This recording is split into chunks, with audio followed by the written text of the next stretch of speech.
All right, hello everybody. Welcome to the 6th edition of our Sticky Bleachers podcast. I am Bobby here with you today. And I am Corey with you here where I am today. And how is across the pond? It is all right across the pond. We've finally gotten a little bit of sun here in the February of 2016. Yeah, it's finally starting to pop out. People are starting to come out of their shells a little bit, out of their homes at night. It's starting to wake up as you get towards March on this side of things. Awesome. People gearing up for St. Paddy's Day? You know what? St. Paddy's Day is always very busy with all the tourists coming in and the Irish people following the proud Irish tradition of getting the hell out of Ireland. Gotcha. So our airports will be clogged with people coming in and going out. So, and Gotcha. it's not just because the tourists come in and make things crazy, but it's also there's like March in Ireland is not exactly bikini weather. So the people here who have a day off will just connect Paddy's Day to the nearest weekend and just take a trip to Spain or something. Is there ever You know what? bikini weather When the in weather Ireland? gets up around 50 degrees F, you will see the bikinis and the beaches pop up because it really, in the summer, on the hottest days of the summer, it doesn't get any warmer than like the mid-70s. So once we get to maybe April and we have that first day that tops like 12 or 13 C, right around that 50-degree mark, you will see beach bikinis and swimming trunks out in force.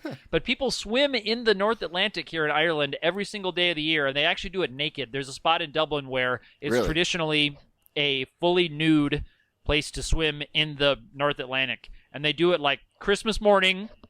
It's a couple degrees above freezing and jumping in. So the friend that I saw on the hike that other day jumping in the water totally naked, he was not an unusual sight that you can see in Dublin. Yeah. Gotcha. Around here, as soon as it gets to like 30 degrees in the winter, people start wearing shorts and short sleeve shirts and everything. And I'm always baffled because it's way too cold to wear shorts, but they like to do it. But so, when will you see the can. bikinis and the swimming? I feel like that's a little bit later than 30 or 40 degrees. Be a little bit. We might have to wait till May or June, so before the boats start going on the Mississippi. But I don't know of any skinny dipping spots on the Mississippi, so I'm sure there are some, but they might be like impromptu. I bet somewhere down by 9 Mile Island there probably is. I know that's a big. This is a very, very Dubuque in joke specifically, but 9 Mile Island is kind of an infamous party zone. Because you know what? It's on the border between. Yeah, that's right. But it's on the border between two states, so who's policing it? I don't know. The Coast Guard coming up and down. What are they going to do? Write me a ticket? Not technically international waters, almost. But you know what? That would never hold up in court, but we can just say it. Yeah, we'll just say it over and over. No. Although everyone out there, don't drink and boat because they are taking that stuff very seriously. You will get nailed. I don't know this from experience, but I just know that they're throwing it up, and it's not safe. Also, guys, come on, don't drink and boat. It's not safe, but seen some pretty wasted people out there on the river. So whether they're operating boats or not smart decisions. But here in Ireland and here in Western Europe, we have the big rugby tournament kicked off last weekend. And in Dublin on this side, the Welsh team came to visit Ireland to play, and it was a very physical game, and it ended in an exciting 13-13 tie. Yeah. Ties. No one wins. I know. That's one of the things Everyone that's been loses. the hardest for me to adjust to watching world sports is just the fact that ties are an acceptable result to a sports match. Yeah. To a ball game can end in a tie, and people can go, yeah, I am satisfied with the sports product that I just watched on the field today. Let's all have a good time. It's tough for me. I think that's a bit of a difference, though, from American sports viewers to the rest of the world, though. Like, if you spend so much time invested in watching a sport and then it ends in a tie, there is a sense of loss or it's not complete. So you need that result to happen in order for you to feel like your time was well spent watching the game. But if you grow up with it, if you're used to it your entire life, then it's a little easier. I did chat with to some people swallow, on Twitter about this with our very sports. thing. They could tell in my Twitter bio, they know I'm American. So when I get in on these conversations, they know the perspective I'm coming from. And I said something to the tune of, "Too bad we couldn't have a winner in this one." And their response was not in a mean way, just like, here we want to reward both teams. If both teams, quote unquote, deserved to win, we want to make sure that one team doesn't walk away with everything and one team doesn't if both teams deserve to win. So in this tournament, I think both teams get a half a point. They split the game point in this tournament. Gotcha. And even is there an overtime, or is Overtime, it just come regulation on. time? Or You're so American, Bob. I'm the person. I'm going to be losing my I'm accent sorry. here because you're so American. I can't believe I'm talking to you. But they just said winning isn't everything in those. But even in Ireland, and we can talk about this later in the summer when it comes up. But in the Irish sports, the Gaelic sports that they play, their final games, their championship match can end in a tie. And then they replay it. They schedule it for a couple of weeks later, and they replay Really? the equivalent to the Super Bowl of these Irish sports. Can you imagine that happening? Like, Super Bowl's tied at the end of regulation. Well, there's nothing we can do to find a winner. Might as well just do it over. I'm sure there's a lot of people in America that would go for that. Imagine rescheduling it. Maybe not. Imagine maybe like, not waiting we got to for book it. another halftime show. Who are we gonna get? Yeah. Oh, man. Oh, yes. Well, speaking of the Super Bowl, I mean, we can segue right into that. So after all the rugby stuff, there was the Super Bowl. Did you get a chance to watch the game, I did watch Corey? the game. I was conscious for about the first 3 quarters, and I don't mean that I was passing out from substances, but I was just very, very tired because it ended near to 4 a.m. my time was when the final whistle blew. So I actually fell asleep somewhere in the fourth quarter there, which is too bad because the game still wasn't out of reach for either team as I fell asleep. Yeah. And then I woke up It was probably 20 minutes after the game had ended. My computer screen was dark, and my Twitter feed was still going crazy, and so that's how I saw that the results of the Broncos taking it. I know, You're yeah, officially an old falling man asleep now. during the Super If you Bowl. fall I asleep know, at the- how embarrassing. Yep. 21st century old man, though. You fell asleep before your Yeah, that's right. computer And I instead of found out the TV, result so. from a Twitter feed, not waking up the next morning and going out to get the Yeah. paper. Mm-hmm. Although if I was in America, the The paper paper, would almost what be is the paper? arriving at 4 in the morning. I could probably just go out and stand and wait for the paper boy. Although paper boys and newspapers and newspaper home delivery are all very, very last century, Bob, as you said. Absolutely. But do they still They have all those things over newspapers there that in are Ireland? very, very influential, but they don't have home delivery. Home delivery is not really a traditional thing that they have had over here. Yeah. So they have a newsstand or a news agent culture where most people on their way to work make a Gotcha. habit of stopping by the newsstand and buying the newspaper or the magazines and the pack of gum, just like you see in the movies that the people in the big city do. Because certainly where I come from in Iowa, there is no such thing as a newsstand on the corner. Do they have the newsies and everything? They like don't the kids running have around the selling Dickensian newspapers kids and stealing selling newspapers, shouting out. So they have evolved beyond that. Yes, but newspapers here have a Gotcha. lot more influence. So on the radio and on TV, when they have news journalists read the news, they just read it out of the newspaper. So you can turn into the television morning news, and they'll say, "This morning on the Irish Times, the front page is the," and they will just read the newspaper on TV. So, yeah. There you go. Yeah, so they did on the next morning report the Super Bowl results. So when I woke up a few hours later to the Irish morning show, they said, and in the last few hours, the Denver Broncos did defeat the Carolina Panthers, and they talked about the defensive battle. And so they're interested in it here. They kind of tangentially follow it. Yeah. Did you have any thoughts on the game? Very, very different from how I thought it was going to go, and it seemed like no one picked it to be such a defensive struggle. Cam just really, really had a tough time, and the Denver defense, credit to them, they just were all over his grill all night long. Yeah. all up Yeah, in his grill. that's that strip sack touchdown. Absolutely. I was thinking, ooh man, this is going to be Yeah. tough, and they just that offense could never get clicking. So Peyton and company didn't really have to do all that much. No, that was kind of the theme of their playoffs, actually. And I thought Cam Newton and the Panthers came out flat from the get go. They got the ball to start the game, and I believe they went 3-and-out or quickly turned the ball over. But it was not the offensive juggernaut that we've seen from Carolina throughout the playoffs, and definitely the defensive juggernaut that we have seen Right. from the Broncos. So it was nice to see Peyton go out on top. And although it was a very ugly game or not pretty Agreed. game for Peyton, but it again he didn't have to do very much, so he didn't lose the game for him, which was always a big.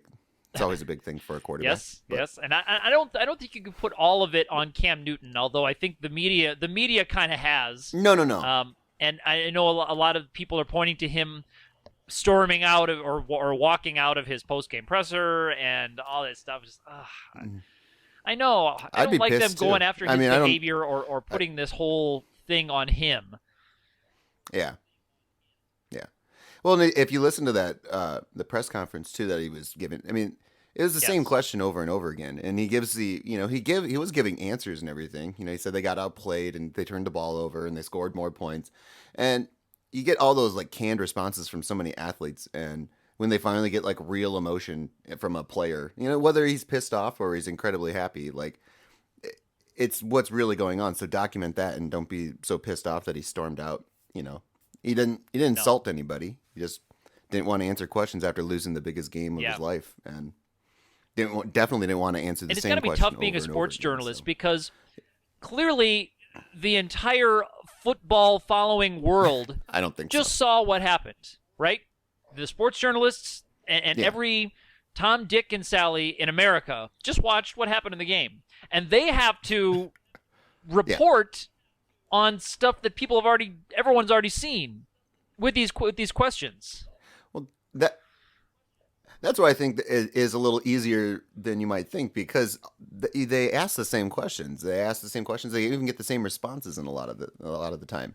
So, when was the last time you read like a sports article in a newspaper or in a magazine? And if you do read it, it's unless it's like a personal like bio or like a story that they're really delving into, it's something that everyone's seen. Like recapping the Super Bowl, you're going to ask the same questions over and over and over again, so you're going to get generally the same responses. How was that game? Oh, it was great. We just saw, like, if you're interviewing the winning team, they're going to tell you, well, we executed our game plan, it was a team effort, blah blah blah, it took all 52 guys to win. And if you're interviewing the other side, they're like, oh, we got outplayed, it's tough, but we'll be back next year. We got a strong group of guys. So that's all you're taking that down and you're putting that into your 1,000-word article. And it can get a little redundant, And that's where I think the challenge. Like the Super Bowl, where that's where I think the everyone and challenge their mom runs is doing into, it. Bob, for sports journalists, because in the days when you said the newspaper, when that was the way people got their things, as journalists could spend 600 of that 1,000 words just literally telling you what happened because nobody saw what happened. With the Super Bowl, you need to fill 1,000 words with stuff that people don't already know.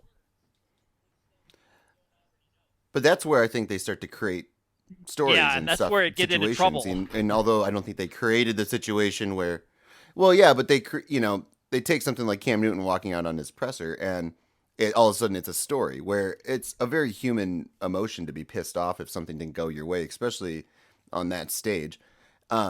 So what do? They blow it up and they make it into something bigger. I don't think any journalist was like personally offended at that news conference when he walked out, but they wrote about it because it was the interesting story, and they have to take a side. And so you choose to say that Cam Newton is a poor sport, or he doesn't know how to handle losing, and it kind of plays into the storyline that they built up for Cam being overly confident or cocky, if you will. And so it plays into that versus if like if Peyton Manning started talking shit after the Super Bowl, it definitely wouldn't play into his persona that he's built up his entire career. So he's going to say all the right things. Budweiser and Papa John's pizza. And, and Papa John's pizza, and you're gonna be like, oh, yep, that If I was Peyton, a he's sports such a nice journalist, Bob, at guy. the Super Bowl, And I would have one person I would want to talk to, and I would have one question for them. I I what was would that? say, can Or you who is bring that? And out, what is please, that? Chris Martin, the lead singer of Coldplay? And when he came out, I would say, Chris, can you tell us what does it feel like to know that you're seconds away from being upstaged by both of your special guest acts for this Super Bowl game? That would be my one question for You him. know, you know what? I cannot believe the firestorm that Coldplay has come under for being just there. I Like I know. just can't I believe it. under. Why all the hate? We have so much crappy music out in the world. And Beyonce has given so much of that crappy music to the world. And Bruno Mars, Uptown Funk, sure, it's a great song, but you know what? He's got a lot of crappy songs, and there's a lot of crappy artists out there. Coldplay, for all of their cheesiness or you know, I don't know, just their Coldplayness. They still have really good songs and they write really good songs.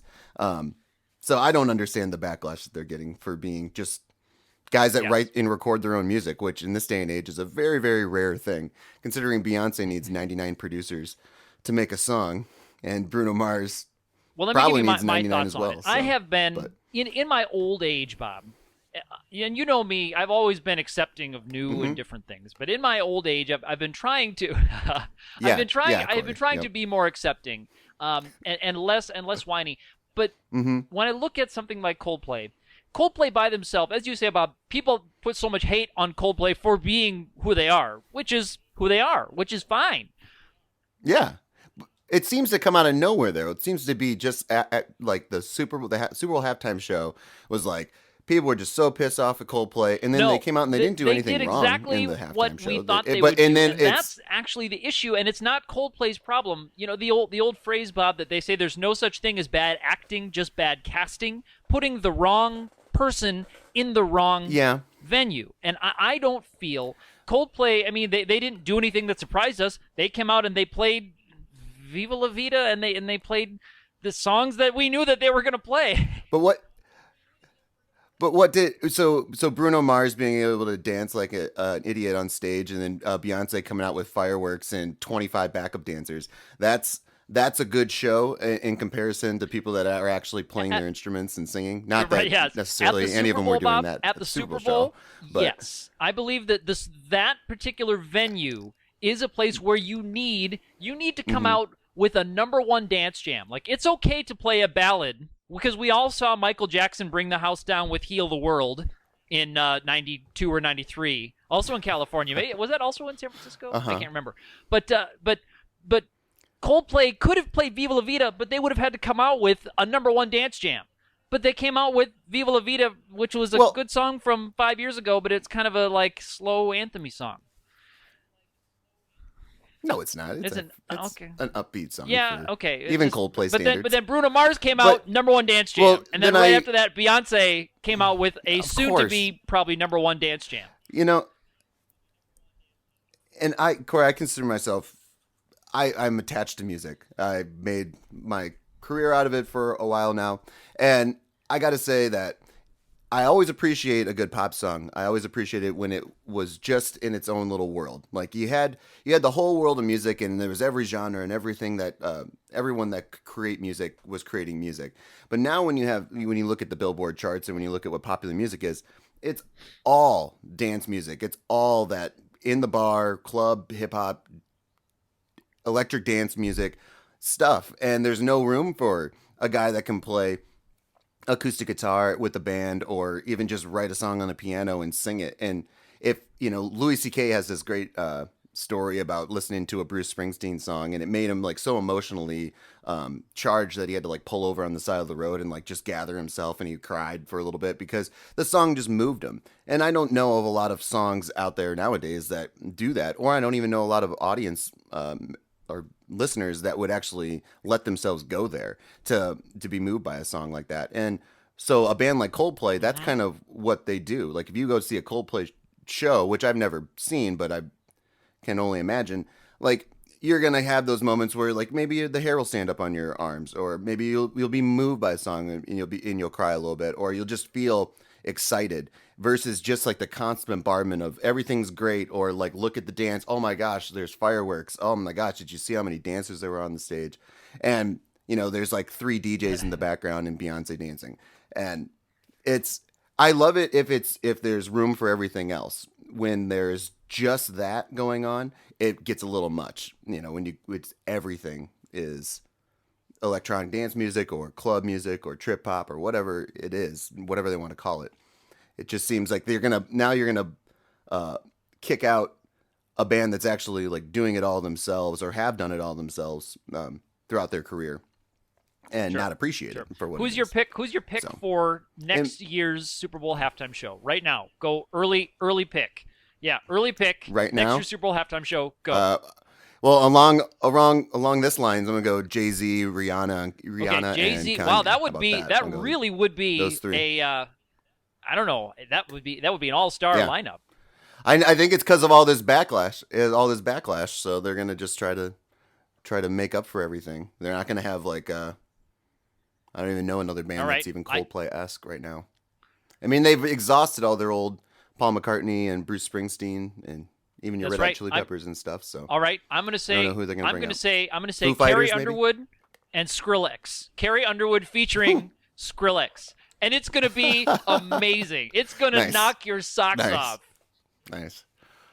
Oh, yes. Because I'm also predicting that between now and then, those two are going to collaborate, and they're going to hit number one. They're going to have they're going to get the 2017 Grammy, and they're going to be rewarded with the Super Bowl 2017 Super Bowl 51. Are they going to make an album, or are they going to just make a song? It is 2016. Well, okay, we don't make all right. They're going to make a just single, singles. but it's going to be Song of the Year, and it's going to be of course. But it's going to be Carrie Underwood's vocals, and Skrillex is going to do the backtrack, and it's going to knock your socks off. I'd like to see. Is it going to be a remix though of Waiting All Day for Sunday Night? It's going to be an original song. It might not be Jesus Take the Wheel. I think it's going to be an original song. I don't think it's going to be written by Carrie. It's going to be written. Going to be written by her team. Maybe it'll be written by Taylor Swift. Okay, there we go. So it's going to be Taylor Swift is going to write it. Carrie Underwood's going to sing it. No, along with her 5 other songwriters. He's going to do the backtrack. I think he is the integral piece of this.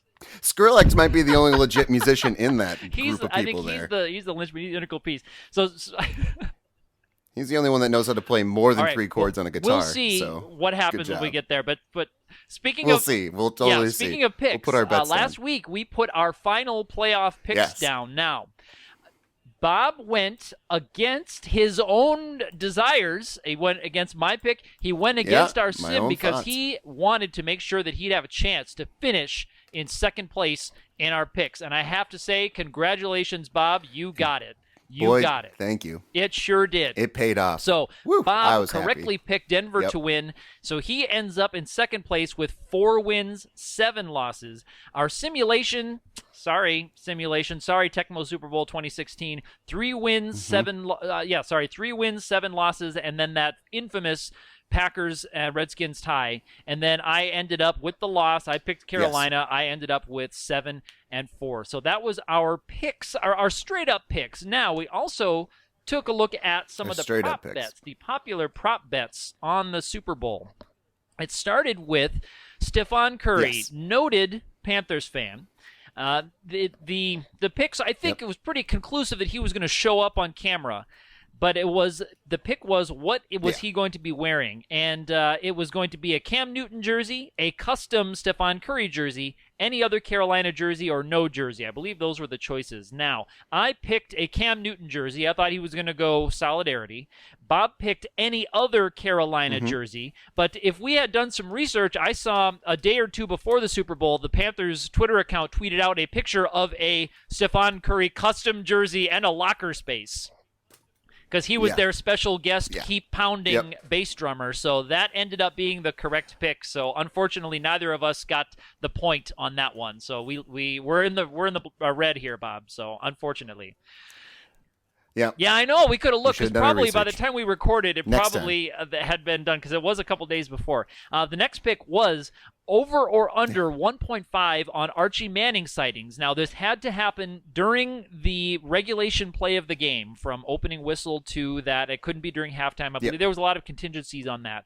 And we saw a lot of the action was on the under. Both of us took the over. I think I even went so far as to call it a grand slam. If I was putting money on it, I put everything I had on the over on Archie Manning, and the under took it. The under took it. Yes, I don't know if it was 1 or if it was 0, Bob. I think CBS had some money. Figures? Was the Archie Manning sightings, was it 1 or was it 0? I did not get the number. I'll have to do some research, but I saw it was just the under, so I didn't see the exact number of times that they showed him. So we all know that Eli was shown. Well, Archie, he was a logical choice, but the action was on the under. I think it was going at minus 140, and we took the even on that. But so my Grand Slam picks not so good. So maybe that's a lesson for anyone else who's listening to this for pick advice, although I don't advise that. Next question was, what color is the drink or beverage that's going to be poured on the winning coach? Now, I went with orange, Bob went with blue, and I went with orange after doing some research and discovering that Cam Newton's preferred drink was orange, and I went with under the presumption that the world seemed to have that the Panthers were going to take this one, and I went with orange. I guess I got a little bit lucky there, because the Broncos, the winning team, did pour orange drink. I'm not sure a brand. Maybe we shouldn't probably name brands here since we don't get paid. Gatorade, you can give us a call if you do want to pay us to get on here. That was the winning pick. So that one I did pick correctly. So far, I've got one. Bob doesn't have any, but first song on the Coldplay set.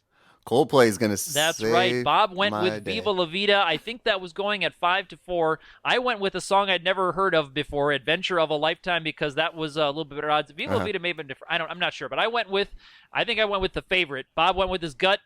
Bob won. Viva La Vida is how they kicked things off at halftime. So actually, we both were 1-3 on the prop bets, Bob. A good thing we only I know. made I've been told, because I would have put it all on Archie. I was like, Archie's going to be, and every commercial break is going to come back to Archie. So, yeah. But yeah, it was a fun Super Bowl, and it was fun doing all those bets and everything. I love the prop bets. I think we should have them more throughout the regular season and everything. I think it'd be fun. Yeah. Well, we'll just have to keep watching the next season, Bob. We'll just have to start looking for Super Bowl 51 starring Underwood and Skrillex. I'm gonna put it down there. Or Kanye, Jay-Z, Rihanna. Or Kanye, Jay-Z, Rihanna. We'll see. We'll have to revisit. They need to come up with a band name. So. Ooh. Okay. All right. Well. Yeah. D12 was already taken, so we'll have to figure something else out. So is Metallica. We'll have to figure something else. We'll have to go something else in there. Yeah. So looking forward, Bob. Looking forward. This weekend we have other sports besides American football happening, and rugby, which we've already worked in way too much probably for an American sports podcast. The NBA All-Star weekend is upon us. Yeah, the NBA All-Star, great segue into the NBA season. So all the fun festivities that they have going on. I believe tonight they have the Celebrity All-Star game, which will be Team Canada, coached by Drake, Jose Bautista, and Steve Nash. Talk about the odd pairings of people. Yeah. And versus Team USA, coached by Kevin Hart, who is a legend amongst the Celebrity All-Star festivities. So. Yep.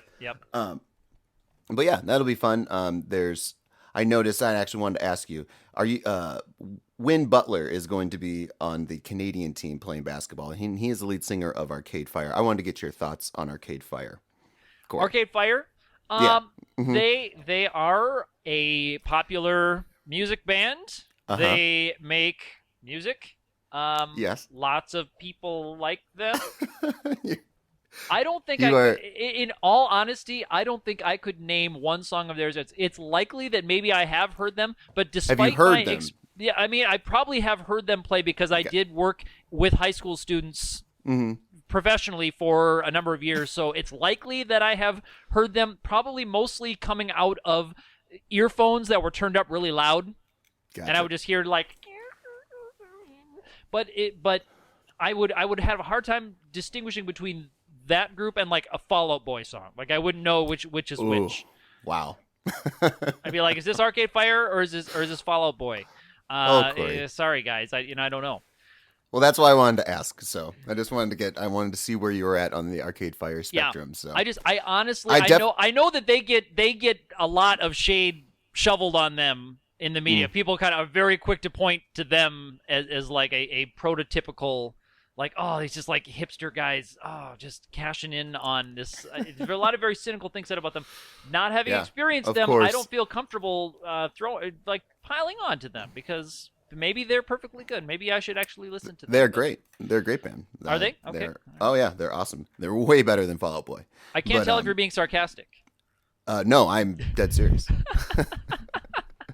Okay. I've seen them a few times. They're a great band. I All absolutely love them. I want to see Win Butler play basketball because he is a typical hipster. So I mean, you can Ooh, okay. only imagine a hipster playing basketball.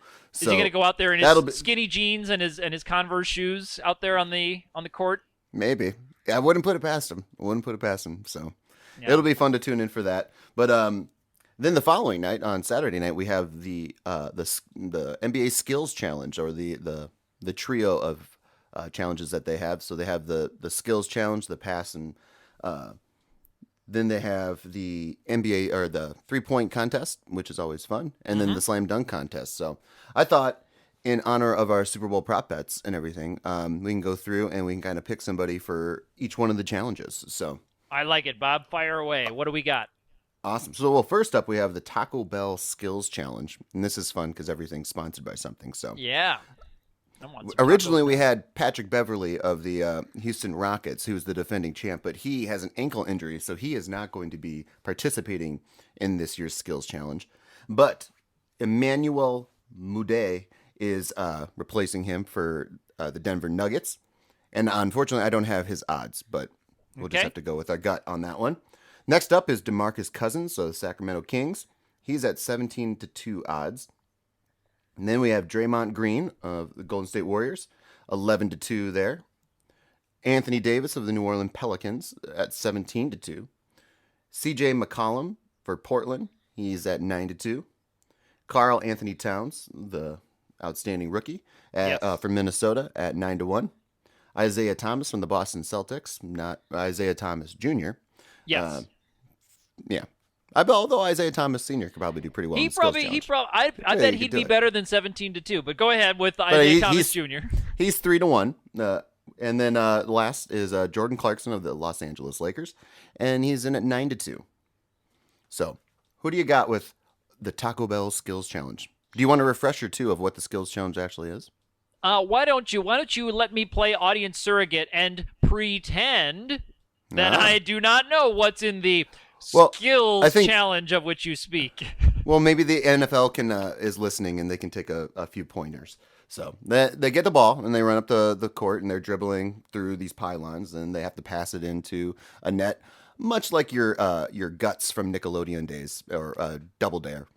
And, Okay. Yes. And then they get another ball and they run down the floor again and they do a layup. And then they get another ball and they run down and have to make a 3-point shot from the top of the key. So that is Great. the skills challenge obstacle course. So All right. what do you got in that challenge there, Corey?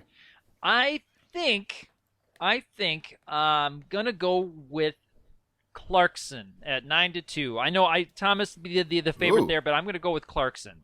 Jordan Clarkson, eh? Yes. I'm gonna go with Draymond Green. Actually, for the Golden State Warriors, we're both gonna buck the odds there. All right. I think that's a solid pick too. Yeah. Yeah, it'll be fun. It'll be interesting to watch. I like the Saturday night of the NBA All-Star game a lot better than actually watching the All-Star game, but Yeah. that's just me. All right, so on next is the ever popular Foot Locker 3-point contest. Oh, And yes. First up, we have defending champion Steph Curry of the Golden State Warriors, All right. and he's at 13-10 odds. So very good there. Yeah. Next up is James Harden of the Houston Rockets. He's at 11-1. Klay Thompson of the Golden State Warriors is at 4-1. Chris Middleton of the Milwaukee Bucks is at 12-1. Kyle Lowry of Toronto's own Raptors at 8-1. JJ Redick of the Los Angeles Clippers, the other LA team, at 7-2. And Chris Bosh of the Miami Heat is at 12-1. And Devin Booker of the Phoenix Suns is last at 9-1. So, All right. Am, are you am I going? allowed? Am I allowed to go with the favorite on this one? You can Am I you can allowed go. to I'm go I'm with giving you Stephon first Curry? pick on all these. Yep, I'll give you Okay. first pick All right. on all these All right. here. Because I'm going to go with Stephon Curry. I'm going to say That's a shocker. that I know I'm going to say that he has a better real life performance than he did in our Sticky Bleachers NBA All-Star Game simulation, which you can find at our Sticky Bleachers YouTube channel. Yeah. Tune in Mr. and Black. see what happened with Mr. Curry. Yes, he had a tough time there in that simulation, but I'm going to say he's going to do okay in both the 3-point competition and in the actual NBA All-Star Game to follow. In our simulation, he might have just been worn out from the 3-point challenge. He might have just used all his shots there. But well, in going with that, I'm gonna go JJ Redick on this one here. Only to make things interesting, but gotta like that. Not another, not a long shot though. 7-2. No. Not exactly. No, actually, consider him a pretty good dark horse there. So, but all right, and then last but not least, and now this one's a little more difficult because I think the slam dunk contest is more an in the moment type of thing, and it's very hard to judge or predict what's actually going to happen until you start watching it. But sure, for the sake of the contest, it's the one that's farthest from a basketball skill. Yeah, it's more of a style spectacle. dunking is not really something that you would do in a basketball game. You would think. I always look at when they have like a great slam dunk, and like everyone goes crazy, and then there's always the guy like trying to hold everyone back from the court. It's so odd like that it happens, and one of those times that guy has got to get like just trampled by all the people just going crazy and trying to like get onto the court for some reason. But that's one of the jobs I would like. I would like that job to be able to follow a professional sports team. And like football teams have them too, to keep players from stepping onto the field for sideline violations. It's like they get a coaching salary, but their job is just keep the guys off the sideline. Yeah, because these guys can't control their emotions from a dunk or a good play. So the point where they have to like worth it to a get team on the to field. It's worth it to a team to spend a full-time salary plus benefits on a position to avoid getting the occasional 15-yard flag or the occasional technical. For violating and you even get a warning. You do. Well, and in the slam dunk contest, I don't believe there's any penalty whatsoever, and it still happens. It's still there. So, anyway. All right. So, who do we have in the slam dunk contest? So first we have the defending champ Zach LaVine of the Minnesota Timberwolves, and he is actually at -300. So he's definitely favored to win this thing. Yeah. Next up is Aaron Gordon of Orlando, and he's at 5-1. And again, these odds are whatever you want them to be. They're mixing the plus and minus with the old school horse racing numbers, but that's okay. That's all right. And then Will Barton of the Denver Nuggets, and he's at 4-1. And then Andre Drummond from the Detroit Pistons at 11-1. So again, here we have a clear favorite, and I'll give you first pick. Okay. Because I'm a nice guy. The question is, which of these four gentlemen have I heard of before?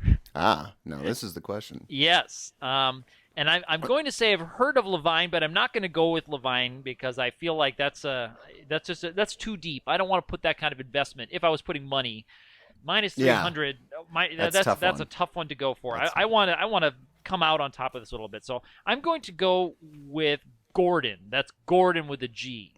Yeah. Okay, cool. 5-1. And since we're not putting money on this one, I'm going to go with the defending champ, Zach LaVine. Just because. Sounds good. Do we know who the judges are on this one, Bob? I don't, but I believe you'll have your Dr. J and who else is always on there? Dr. J is the king of the dunk. So I don't know. Former Superman Shaq receiving Shaq the cape. Dwight Howard, has he been out of the game long enough to earn a spot? Oh, Dwight's still in the game. He's still playing for the Rockets as we're speaking right now. So they're looking to trade him though. He's taken off his cape and gone back to the land of mortals to play regular basket-ball. I believe he landed in the land of mortals when he landed in LA. So he was Superman in Orlando. I don't think he's been Superman since. So. Ooh, wow! All right. As we can see, he's not even a participant in this year's contest. No. Maybe he wants to let someone else win. Superman Dwight Howard has decided he's gotten his. He wants to let someone else win. Yeah. That's a nice thing to do. You know, that's what all the young Clark superstars Kent are doing. Told his dad, like, I want to play football. I could make a touchdown every play, but like I won't play my hardest. Like I'll play down to the human level. And I think that's what Dwight Howard's probably doing. That's the movie that we need to see. Not Batman versus Superman. Superman trying to make the NFL. That'd be right there. Yes, that'd be a good movie, right? So we've seen the Michael Orr story, and then we've seen the Mark Wahlberg story. We've what is that called? Unbreakable. Invincible. Unbreakable's got Bruce Willis and Samuel in it. Oh so my God, that's an M. Night Shyamalan joint.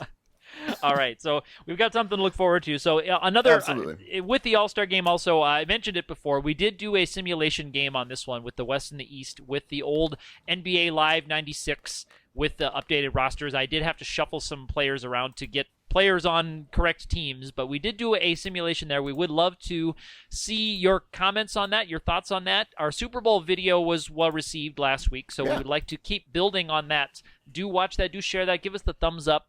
Let us know what you think about that one. I was particularly proud of the Super Bowl performance, and we'll see how we can do with the All-Star game. We had fun recording it, and I hope you do have fun watching it. Absolutely. And with NFL ending its season and NBA celebrating its All-Star game, the next thing that we kind of have coming up is the start of baseball, or at least the start of spring training. So we wanted to put out there for all of our listeners and anyone there on Twitter and stuff, we're going to be starting our own Sticky Bleachers fantasy baseball leagues through Yahoo, and we'll put the links and stuff underneath the podcast, and we'll put it out on our Twitter account here later today. But if you'd like to join our fantasy baseball league, feel free to join up and play throughout the season. So, and I thought a fun way to get the baseball season kicked off would be to go through the top 3 Yahoo ranked fantasy baseball players, and I'm going to quiz Corey on some of the random comments that we've found online. So you have to identify the player based on these comments. Now, the top 3 Yahoo fantasy players this year are Mike Trout, Paul Goldschmidt, and then Bryce Harper. All right. Now, we'll start off here with this quote. Reminds me of Mike Schmidt at the plate. Same quick and compact swing with awesome power. All right. Okay. And now I'm going to have you place a guess after each one, just so you can, and I'll allow you one time to change an answer, okay? Okay. All right, sure. So who do you think that? I think that one sounds like Mike Trout. Mike Trout. All right. All right, so the next one. That begs the question, since blank is a cornerstone player, what type of package of prospects could land someone like that? I just can't imagine a guy like that being traded at all unless his team had zero chance of winning through 2017. At least a barren farm system to boot. Now, if I had more knowledge about the farm system of the teams that these gentlemen play for, I would probably have a better shot at this one. But I'm going to say... farm system. I'm thinking the. This is where you have to keep up with the news here. So I know. There was a news ranking about the new farm systems of every baseball team, and one of these players' teams had the worst farm system in baseball. I'm gonna say it was. I gotta say it was Bryce Harper. Bryce Harper. I'm gonna say it was Bryce Harper. So that's gonna leave Goldschmidt for this last comment. Okay, and remember, you get one turn. You get one thing to switch it. Shift it around a little bit. Okay, go ahead. Yep. All right, so here's the last one. This one's a little lengthy, so I apologize. Yeah. He is young and a very good player, but will he ever be on a team that makes it to the World Series? That is a long way off for almost all of the players. Some never make it, and they are great players. And this is the internet, sorry. Some make it more than once, and they get on good teams because they are team players and know how to want to win, which is completely wrong, and then go about doing it without putting them first and team second. So will he make it there and win? That is a huge question for him to answer. Wow. So he's a good player. I mean, yeah. Now I'm feeling that I feel like that's going to be Trout or Bryce Harper because I think I used my picks too early because I was like, well, because I feel like because that suggests a certain degree of arrogance, maybe. So that's what the emotion that I'm getting out of this commenter is. I'm getting some self some self-important Yeah. vibes Yeah. out of that one. So I'm going to You say, can deduce that. yeah, I'm going to make my change. I'm going to say that one's Mike Trout. The previous one was Goldschmidt, and the first one was Bryce Harper. I'm going to lock that in. Okay, you're So locking it's it in. in order: Harper, Goldschmidt, Trout in the comments that you read. All right. So the first one reminds me of Mike Schmidt at the plate, same quick swing. Your new answer is Bryce Harper, correct? Yes. Yes, right? All right. So that one was actually Mike Trout. Okay. And then the next one, that begs the question, since he is a cornerstone player, what kind of package could he get? You picked Paul Goldschmidt. Yes, I finalized And that. that is correct. All right. All right. And then the last one is he's a very good player, but will he ever be on a team without putting himself first? And the team next, you chose Mike Trout. Yes. And that was actually Bryce Harper. Bryce Harper. So 1 out of 3 to start, but don't worry, there'll be more to come. So all right, good. Not a good start to the baseball season, but hey, in baseball, that's great. You're batting 300. I'm batting 333 career. Yeah, man. It is. That's great baseball right there. So. Now, for those who don't know, Bob gets started on the baseball press a lot earlier and a lot deeper than I do. I never get off. Yeah, I know. See, that's the thing. Bob never leaves the baseball press. I kind of leave the baseball press until like mid-March at the earliest, maybe, and then I start looking at things again. We'll have Bob's baseball corner that we'll bring it onto a segment of the show, so we can talk baseball all the time. I'll bring you up to speed on what's going on in the baseball world. Yeah, the gentleman's game. Yeah, that's good. And I'm excited about the fantasy baseball. Our Sticky Bleachers fantasy baseball should be fun. We should note that that's real baseball. We're not running RBI baseball no. league for that. We may make some RBI baseball videos, but that is real life, legit Yahoo Sports baseball, which you can find on our social accounts. How about one comment from the internet, Bob, to wrap things up? Sure, absolutely. All right, this is on the NBA All-Star Game from this week. This is a tweet from the Royal Ontario Museum. They are at ROM Toronto. Gotcha. Like the Raptors, Dianakis was a quick, aggressive team player. Hashtag NBA All-Star TO, hashtag Fossil Friday, with a beautiful picture of a very raptor-like fossil that apparently you can find at the Royal Ontario Museum there in Toronto. And they use the hashtag NBA All-Star TO to take advantage of the cool little Twitter flair that the NBA has added to the hashtags for all of the NBA roster players. And the NBA All-Star TO all have little new Twitter flares.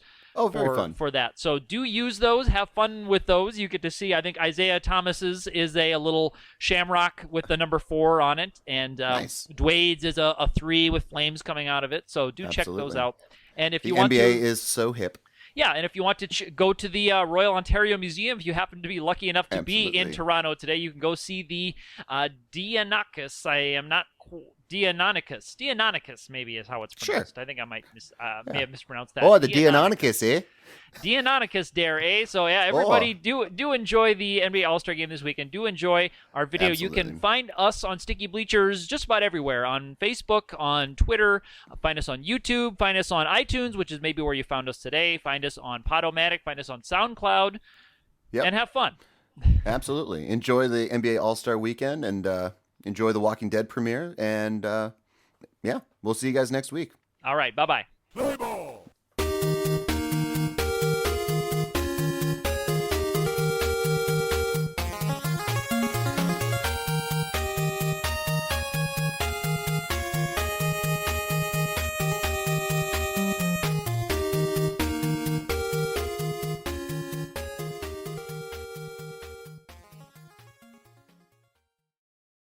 Sticky.